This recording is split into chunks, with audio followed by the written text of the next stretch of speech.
Good morning. We are continuing the lesson yoga. So the importance of yoga we have discussed in previous video. So in this we will study now brief history of yoga. So as the history of yoga, the evidence show that history of yoga is related to the Indus Valley civilization, the oldest civilization of India, that is Indus Valley civilization, 3300 to 1300 BC. Yoga is also mentioned in various Upanishads, Mahabharata, and Ramayana, and various Vedas also. The description of yoga is available. So, the yoga is the Indian oldest civilization, oldest culture. From the evidence of various holy books and these spiritual literatures, we see the people were practicing yoga in their life. Maharshi Patanjali gave Yoga Sutra around 147 BC. So these are known as the Patanjali Yoga Sutra. These sutras are given by the Maharshi Patanjali.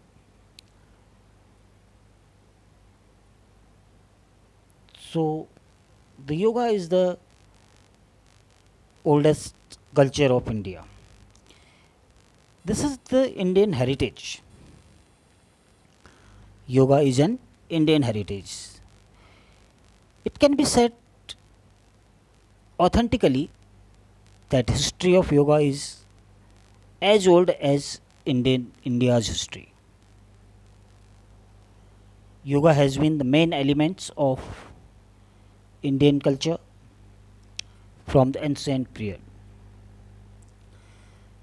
So that I was telling you in the previous slide also that yoga is the oldest Indian culture, and from ancient India it was available, that we have a lot of evidence. So that's why authentically we can say that yoga is an Indian heritage. The yoga practice of yoga, from the evidence we can discuss little here, that the pre-Vedic period and Vedic period, Upanishad period, epic period, Sutra period, Smriti period, and medieval period and modern period. So these are the era when the yoga, the evidence of yoga is available, that people were practicing the yoga for well-beings and for keeping themselves fit, healthy and happy.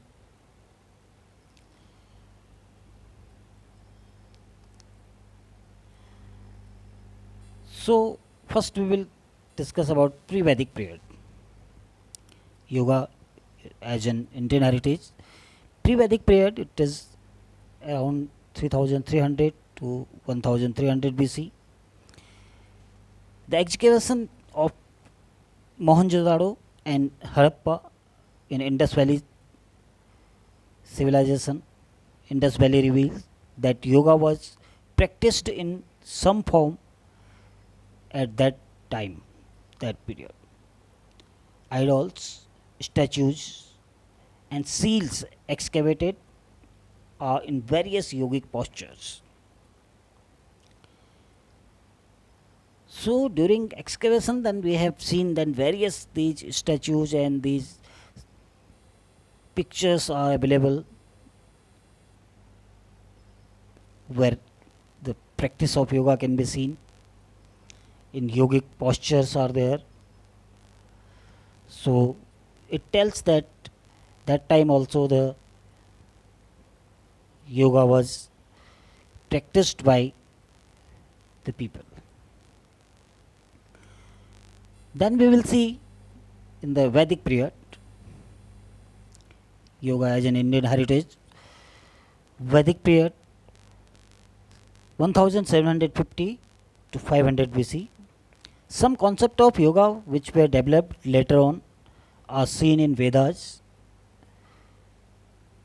Yoga and yogis are not used in Vedas, but yujante used in Rig Veda gives the idea of yoga for sense control. Yunjate is the used in Rig Veda.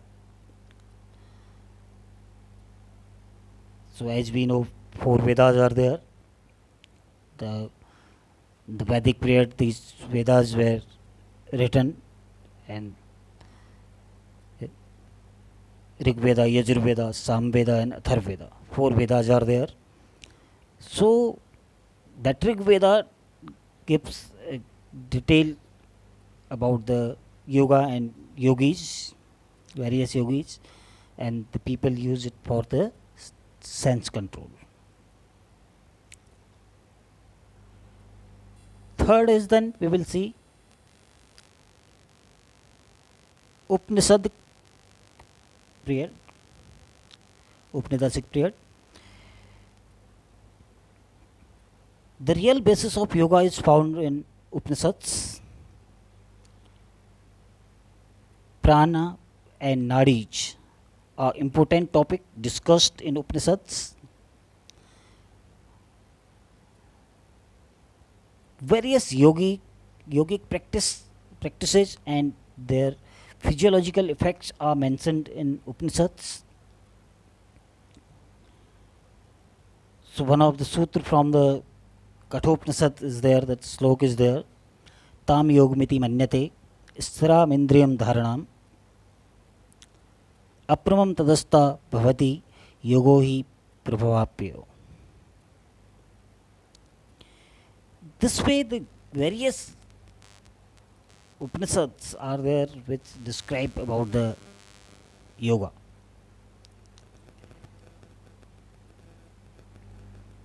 We will see in the epic period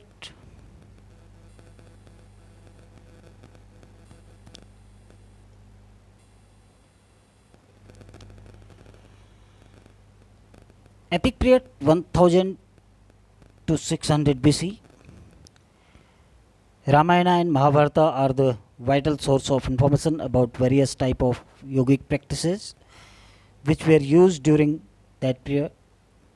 Bhagavad Gita deals with the 3 paths of yoga, namely Gyan Yoga, Bhakti Yoga, and Karma Yoga. These 3 paths of yogas were discussed in Bhagavad Gita, that is the holy book, in which the Gyan Yoga, Bhakti Yoga, and Karma Yoga were discussed in detail. So one of the slok is given here. Sri Bhagwan Vach Lokosmin Dvividha Nishtha Pura Prokta Maya Nago Jnana Yogin Sankhya Nam Karma Yogin Yogi Nam. So this is the slok given in third slok of third chapter. So this way the various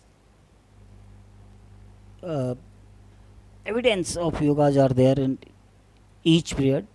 So epic period is there. Then we can see Sutra period. As we have discussed, the Patanjali has given Yoga Sutras. So Sutra period, Maharshi Patanjali gave Yoga Sutras approximately in 147 BC. Yoga Sutras is divided into 4 parts. Maharshi Patanjali described Ashtanga Yoga or 8 limbs of the yoga. This we will discuss afterwards, 8 limbs of the yoga in detail. Scriptures related to Buddhism and Jainism revealed the yoga was also a main part of life of the people.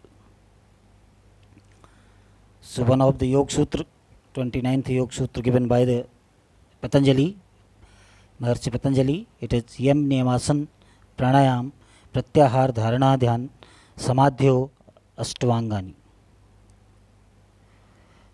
Means these 8 parts are there. Yam Niyam, Asan, Pranayam, Pratyahar, Dharana, Dhyan and Samadhi. These are 8 parts of the yoga. 8 limbs of the yoga that discussed it by the Maharshi Patanjali, that we will discuss afterwards after this topic. Then we will see Smriti period, yoga as an Indian heritage. Smriti period, Smritis were written till about 1000 AD.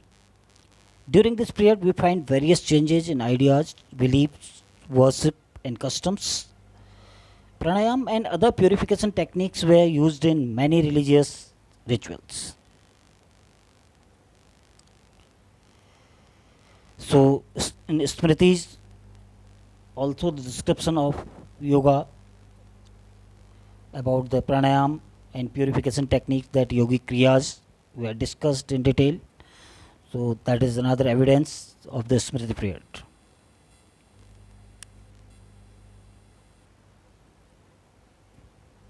Medieval period. During this period, the two cultures were there. Natha culture and Bhakti culture were famous. Hatha yoga was evolved and was very popular in Nath culture. Saints of this period were following yogas.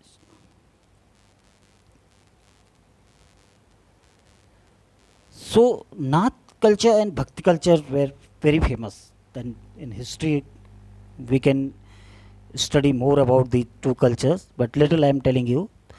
The Nath culture was the combination of Buddhism and Saivism. Nath culture was combination of Buddhism and Saivism and yoga tradition. They consider Lord Shiva their first guru and Lord. Gorakhnath and Matsyendranath were famous in the time to develop organizational ideas. Where in Bhakti movement, there were Kabir Das and Namdev, etc., developed their ideas to practice bhakti or spiritual practices. So these were two cultures were there in medieval period, Nath culture and Bhakti culture. So these famous peoples of that time.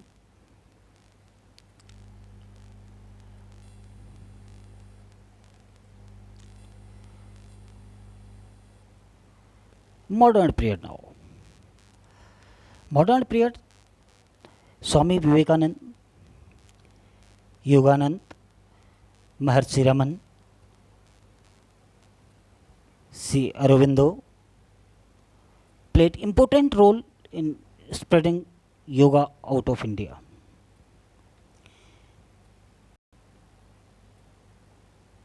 Yogacharya B.K.S. Langer, Baba Ramdev has inspired millions of Indians and foreigners to use yoga to make them healthy and release mental stress and tension.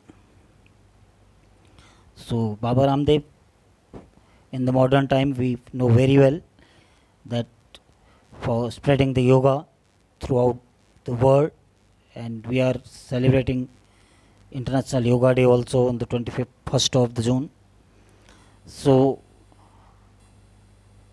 now the yoga is being, in modern time, yoga is being a part of the people's life. So modern period, at 69th session of UN General Assembly in New York on 27 9th month 2014, PM of India urged the need to celebrate International Yoga Day for the harmony and peace in the world. So, due to the efforts of the Prime Minister Narendra Modi, 21st June declared as International Yoga Day by United Nations. First International Yoga Day was celebrated on 21st June 2015. This is the logo of International Yoga Day, Yoga for Harmony and Peace. So this is about the yoga as an Indian heritage. So we will discuss afterwards then the 8 limbs of the yoga in detail.